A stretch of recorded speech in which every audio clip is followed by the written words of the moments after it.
Hello, welcome everyone to UAP Society live chat with Nick Pope. Let me just make sure that everything is working. Hello, welcome everyone to UAP. And it is. So we are live. Thanks for being here, everyone, and thanks for watching in the future. So Nick Pope is a freelance British journalist, media commentator, and former civil servant. Whilst an employee at the British government's Ministry of Defence, 91 to 94, I believe, Pope was responsible, among other duties, for investigating UFO phenomena to determine if they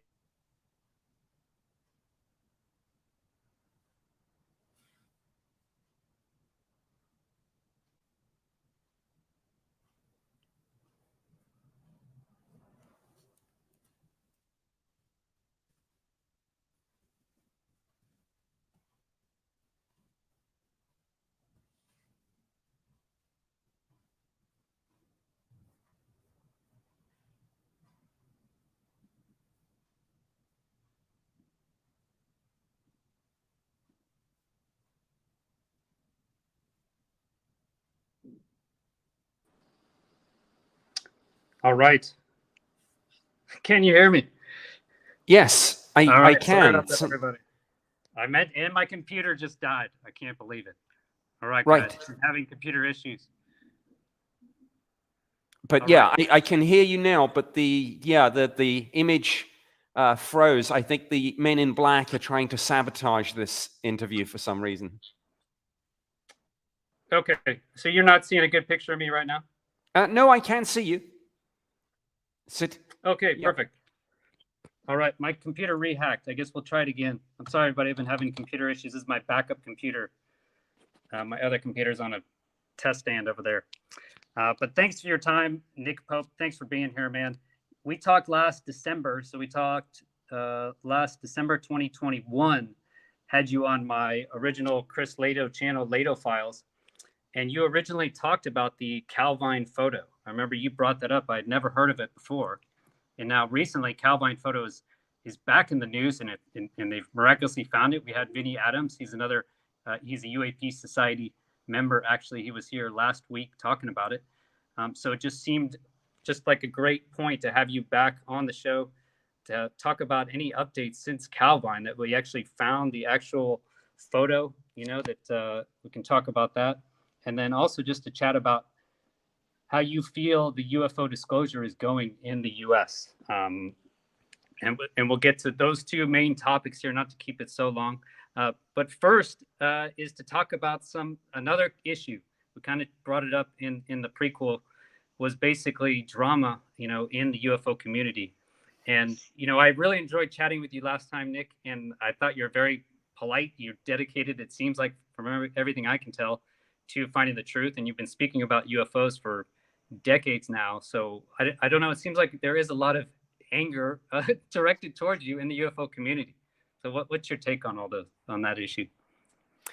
Well, I think it comes with the territory. They say that every story needs a villain, and I do seem to be one of them. I think it just comes as an automatic consequence of having done this subject for the government. And just to give a practical example of this, I tweeted earlier that I was going to be on the show, and one of the replies was something like, given that you were paid to lie for the government and cover up all this, why should we believe you now? And it's true that when I was doing this job at the government, the party line was to downplay and debunk this subject where possible. I don't normally like to fall back on the Nuremberg defense of only following orders, but I think it's a matter of public record that the Ministry of Defense had that policy for decades. So that's I think a big part of it. And now we have people like Lou Elizondo and Chris Mellon involved in all this, and clearly they attract some of the same sorts of criticisms. All right.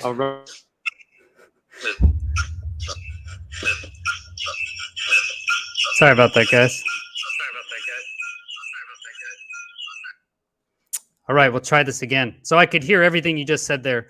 So basically, just signing up, everything I see that you put up on Twitter, is there's just caustic comments, like you mentioned.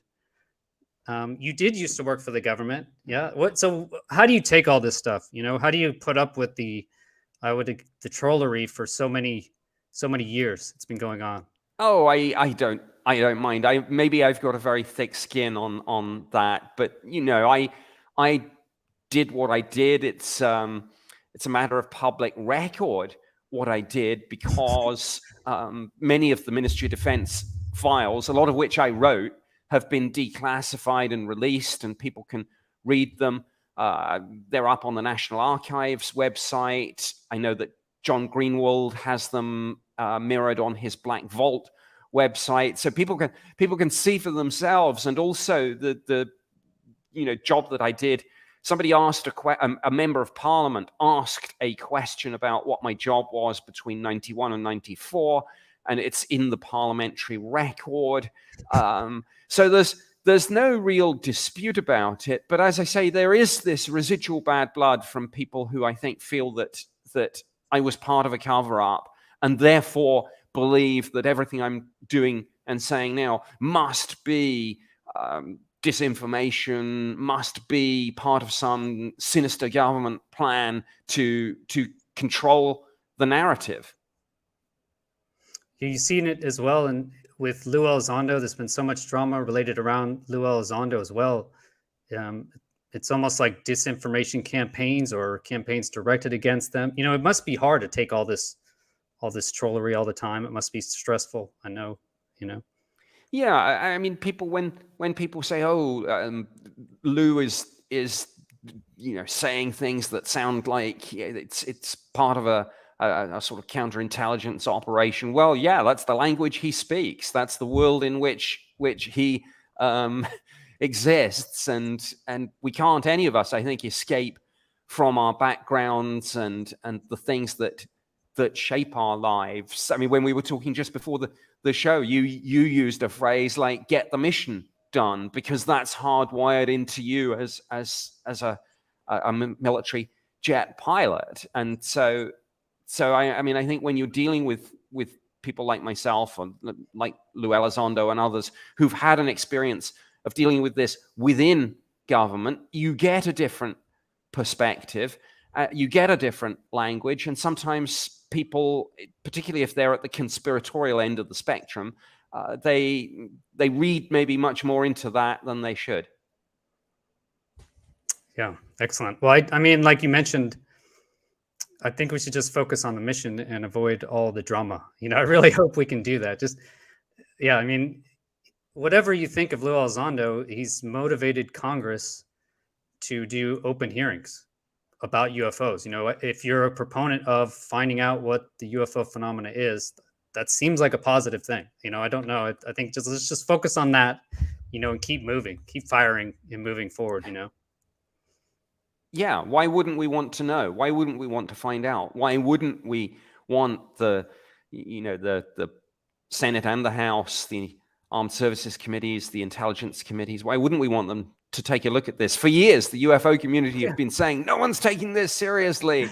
Well, I guess some of them say they are, but behind closed doors. But a lot of the criticism was that you couldn't get engagement on this, and that elected representatives weren't doing anything. Well, they are now, across the political divide as well, which, my goodness, in these polarized political days, what a great thing, surely it is, to have an issue reaching out across the political aisle where Republicans like Marco Rubio and Democrats like Kirsten Gillibrand cooperate and liaise and work together on trying to bring this subject out of the shadows and into the light. Yeah, I completely agree. It's almost like when you do like marriage counseling, if you've ever done that. If you've been married for a while, maybe you have. I've been married for 11 years now, and I've learned that just Elizabeth's right and I'm wrong. That's the way to. Well, I think sometimes you have to focus when you're trying to, especially amend a relationship or move forward. You have to focus on the positives, right?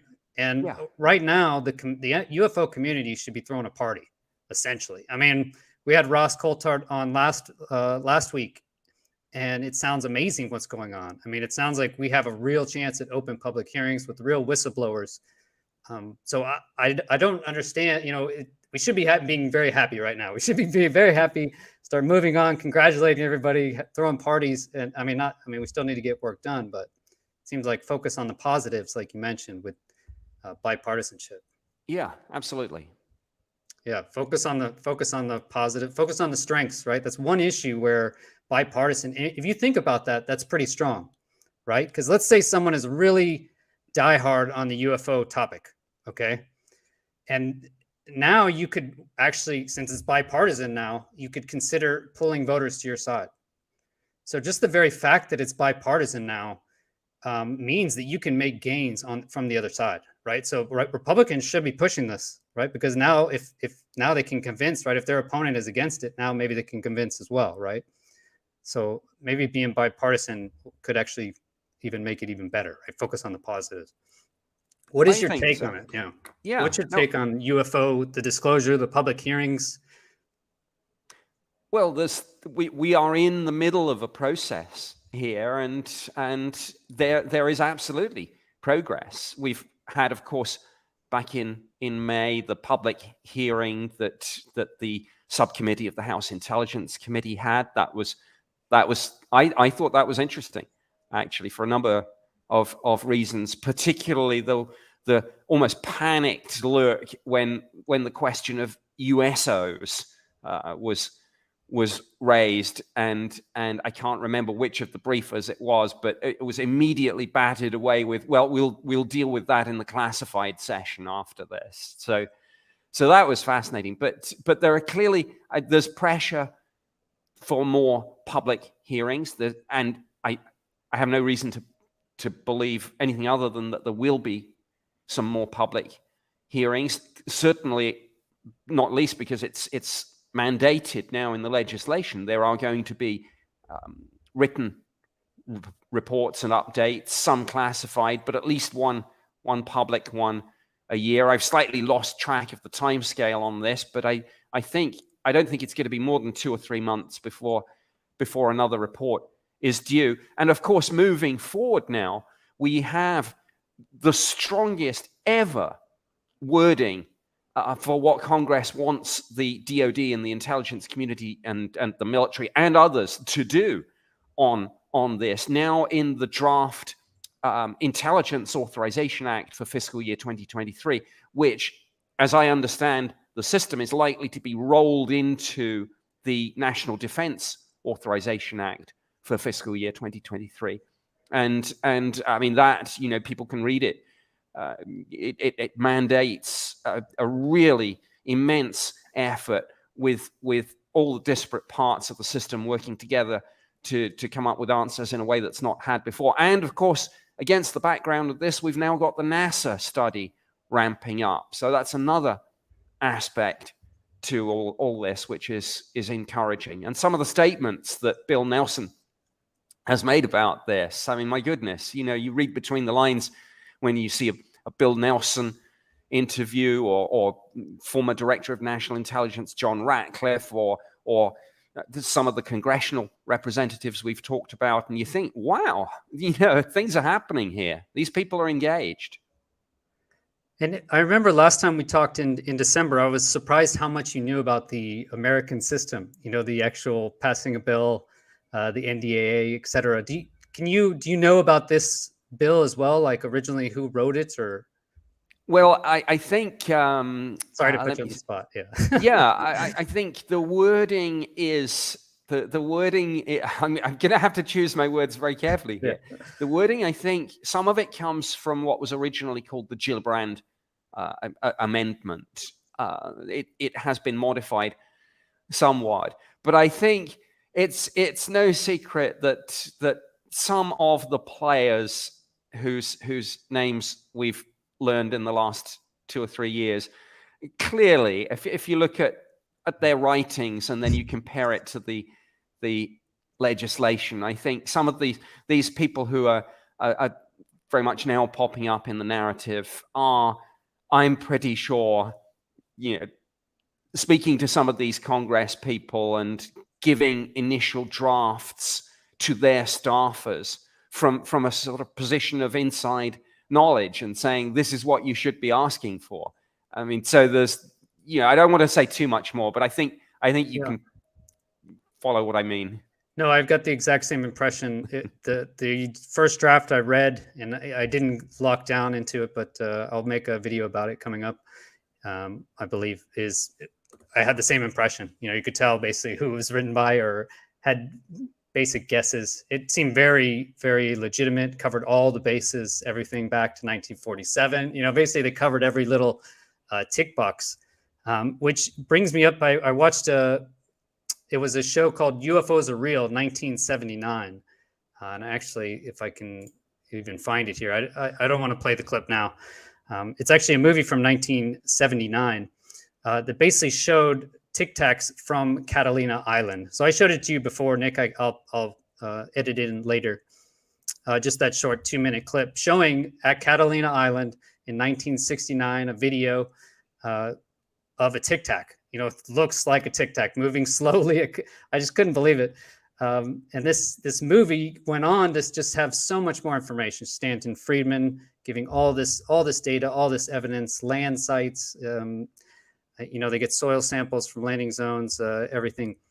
It just seems like we haven't gone anywhere in the last 40 years. That film came out in 1979. I was born in 78. So my whole lifetime, essentially, it seems like we're back at the same point that we were. So what is your impression? You've been in this game since 91, 94, at least. We'll talk about the Calvine photo after this, but do you think this will be different? Do you think we'll actually make some leeway through these public hearings or otherwise? Yes, I think we've got these are not the first congressional hearings ever, and there were decades ago, but I think Congress is engaged in a very different way now and has at its disposal or rather is lobbying to get DOD, the military, and the intelligence community to leverage the resources and capabilities that we've simply not had before. I remember when you and I last spoke, we talked a little bit about photography and things, and this probably goes quite nicely into the next item as well. But we talked about how in the old days the only ways of faking pictures were to suspend something from a branch with a piece of fishing twine or to throw an object into the air. And now you've got the technology, and it's the same within government. But the point is, I think if I could say that two things Congress should be looking at, which give them the chance to solve this mystery in a way that they probably didn't have, when we're talking about some of these historical accounts, I would say it's the space tracking radar systems at places like the Ballistic Missile Early Warning Centers, Royal Air Force Filing Dales in the UK, for example. So it's space tracking radar and it's military satellites. And of course, that was the John Ratcliffe bombshell, which I don't know whether he made a slip or whether he did it deliberately to get it into the conversation and on the agenda. But when he, in that Fox News interview a year or two ago, when he just casually dropped into the conversation, UAP tracked on military satellite, and it was like bingo. And so that's why I think, these things do go in. They can appear to be going in circles, and sometimes it looks like we're right back where we started and that we've, just stuck with the same old problems. But I'm optimistic.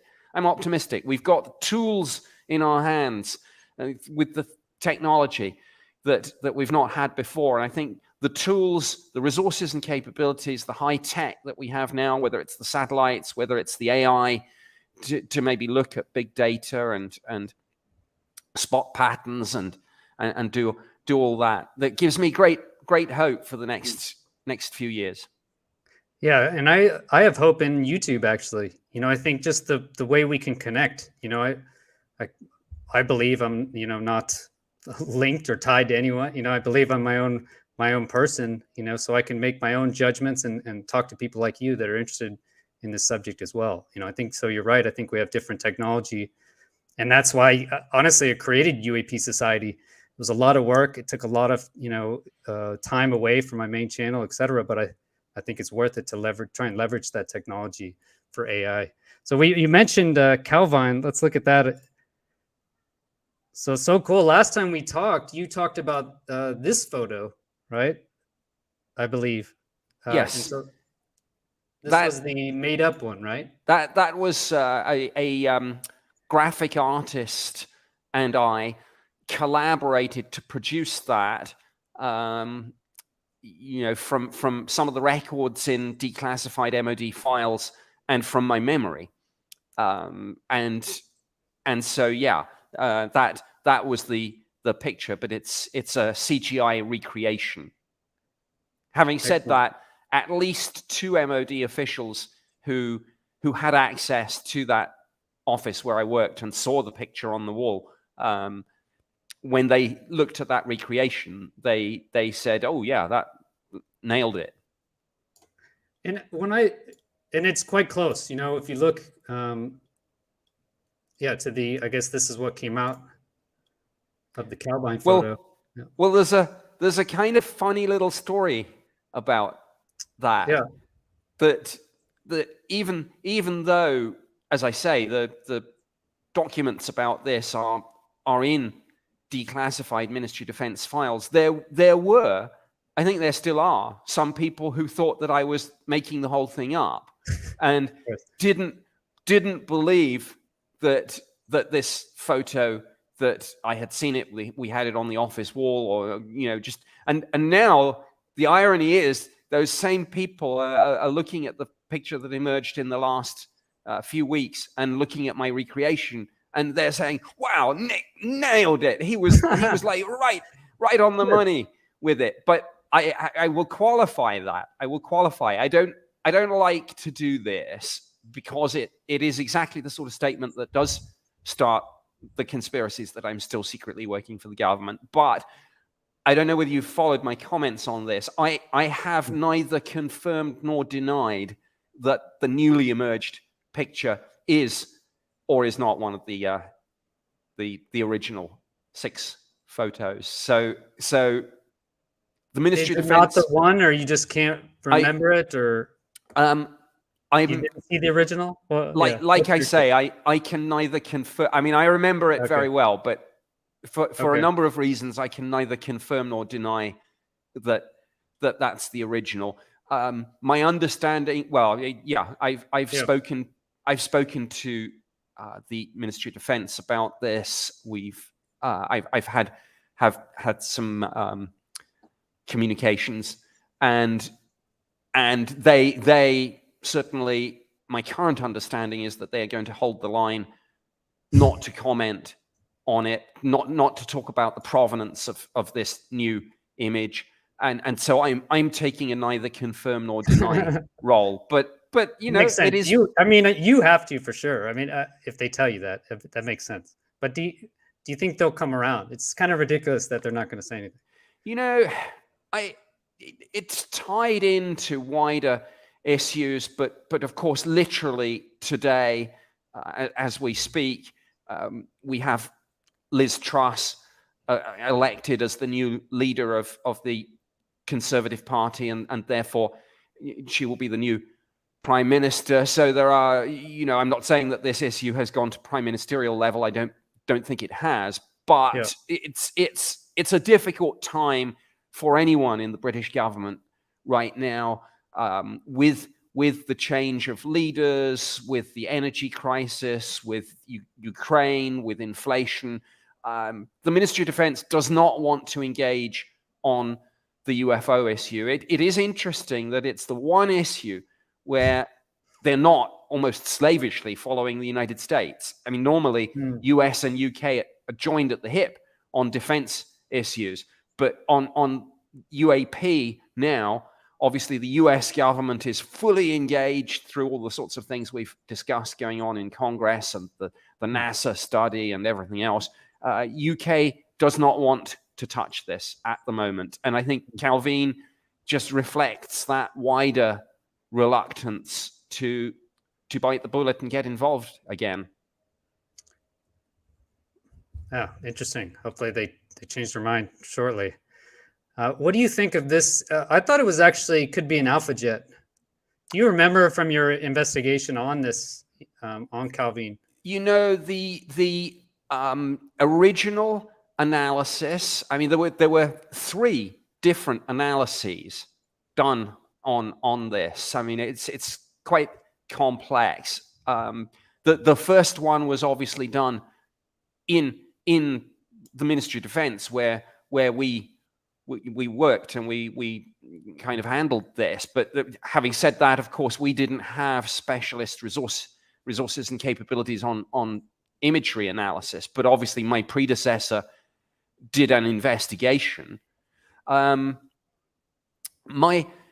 recollection is that there were then at least 2 other analyses. The Defense Intelligence Staff, at least two different parts of the Defense Intelligence Staff. From memory, it was DI-55 and DI-50 took a look. But we also had a unit called JARIC, which was Joint Air Reconnaissance Intelligence Center, and they took a look. And to go back to your answer about the aircraft, their original assessment was that it was a Harrier, a Harrier jump jet. Who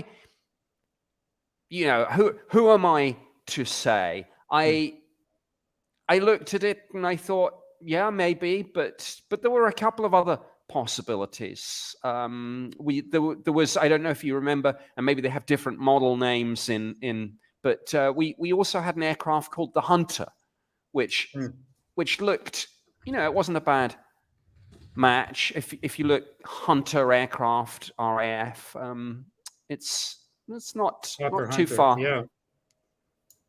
So there are a number of different things in the mix, and of course this is very important for a number of reasons. But the big reason is, of course, that if you go back to what the witnesses said about this, they talked about the jet making a number of low-level passes, and of course people have speculated and people have assumed that the UFO, that the jet was scrambled to intercept the UFO, to take a look at it, to get footage. So, of course, a lot of people are saying maybe there's footage taken from the military jet.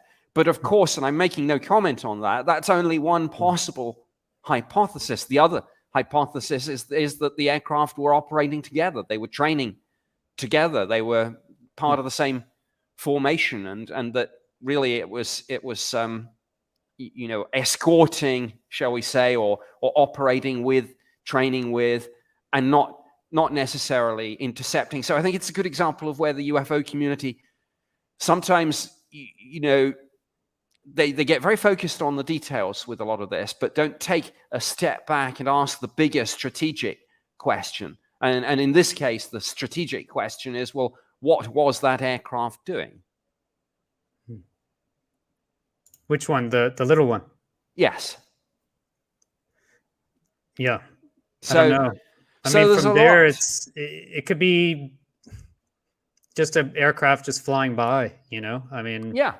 Now, the fact that the witnesses said it made a number of low-level passes certainly was suggestive that the pilot was well aware of the object. It's just a question of, was the pilot checking it out? Yeah, checking. Were they trying to intercept, and like the aircraft on quick reaction alert would get scrambled to escort, Soviet reconnaissance aircraft out of the UK air defense region? Is it that kind of scenario, or were they training together? And I'm not sure whether people realize, but certainly in some of the paperwork, there was reference to there being a second military aircraft also in the shot, but much fainter. And I say the shot. There are 6, of course. And what I've done, I mean, for anyone who wants to do a deep dive on this, I wrote a short article on my website, nickpope.net, and I've linked to in that article. I've created hyperlinks to, I think, all of the important declassified government documents on this, because there's such a lot of, frankly, nonsense written about this story. I just tried to write a really short and simple piece for people that for those who want to do it properly, go back and check the original sources. They can click on those hyperlinks, and there's the article, and you'll see I've linked to, as you scroll down, to various declassified Ministry of Defense files. And I've pointed out the exact page numbers for people as well, so that instead of all the speculation, I know there's a sort of, skeptic versus believer dogfight going on this on the internet. I've just tried to sort of take a neutral point of view, say this is what we did at the Ministry of Defense. Here are the documents. There they are, and people can do their own follow-up research. Excellent. But you did investigate it, correct? Or was it your previous? It was because my time on the program was 91 to 94. This incident was August 4th, 1990. And that's, there's another important point in the date. If people look at their history, they'll see this was 2 days after Saddam Hussein crossed over the border and invaded Kuwait. So, I'm not making a definitive point about that. I'm just saying the date is an important part of the story and something that people should factor in.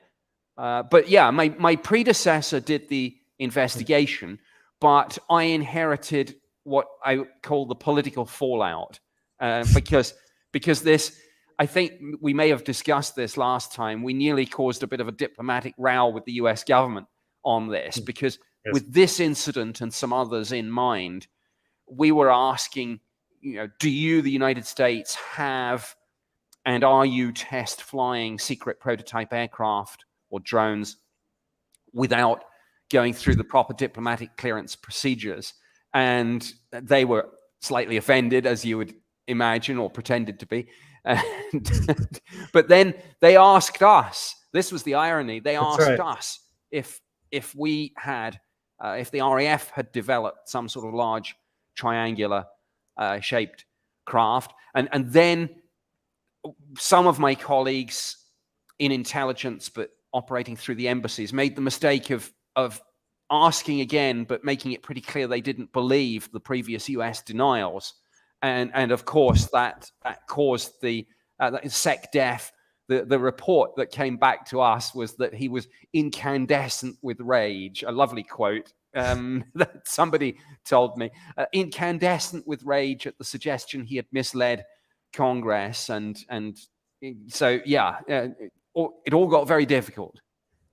And it was tied up with a wider debate about Royal Air Force Machrihanish, RAF Machrihanish on the west coast of Scotland, and what was or wasn't flying in and out of there. That's what Ross said. He said that the main argument, or what was being thrown around, was secret U.S. program out of that base, Machrihanish up in Scotland. Yeah, and it was very difficult because we'd answered some questions in Parliament. Either I can't remember the wording. I'll have to look up. But if you look in the UK parliamentary record, Hansard, and look up Aurora and or Machrihanish, you'll find a lot of questions. And we always tried to leave the door open. So you never want to say, when you're drafting something for SecDef to to say in Parliament. You never want to be absolute. You never want to say no such aircraft exists or no such flights have occurred. You want to say we are not aware of any such aircraft, or if you can get away with it, this is a matter for the US government. Palm it off on someone else. Well, obviously that doesn't hold if it's operating in UK airspace, but if you can get away with a cheeky answer and somebody doesn't come back, that's a win. Yeah, Aurora Macrahanish. I just looked it up here. Yeah, that was from 2000. Aurora was rumored to be operating out of Macrahanish. Yeah, there's a lot, and if you add Yeah. in Hansard as a third search term, Hansard. How do you? I don't even- Hansard. That's the official record of UK parliamentary procedure. And there, the third one down looks like it might be. In fact, it might be one I answered, or rather drafted Cool. the answer. One of these. Is this correct? Or- They, okay. Well, try House of Commons, but try